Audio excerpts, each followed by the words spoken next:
Sir నమస్తే sir. నమస్తే అమ్మా. చెప్పండి మీ పేరేంటి సార్? నా పేరు డొక్కా జార్జి. ఓకే. మీ స్థానికం ఎక్కడ సార్? ఇక్కడ క్రైస్తవ కుల పరిరక్షణ కమిటీ రాష్ట్ర ఉపాధ్యక్షుల్ని.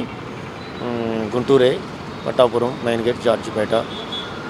Okay sir. ఇప్పుడు ప్రవీణ్ పగడాల గారిది హత్య అనడానికి గల గట్టి కారణం ఏంటంటారు? హత్యని అన్ని విధాలుగా ప్రజా సంఘాలు, దళిత సంఘాలు, క్రైస్తవ సంఘాలు హత్యని అందరూ కూడా మాట్లాడుతూ ఉన్నారు.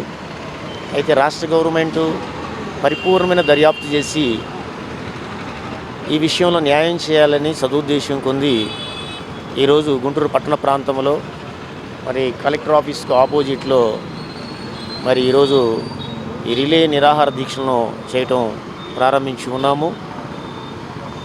నిన్నటి నుండి ఈరోజు రెండవ రోజు, మ్యాక్సిమం 10 days ఈ రిలే నిరాహార ప్రార్థన దీక్షలో మరి చేపడుతూ ఉన్నాం. Okay sir. Okay sir. Thank you so much.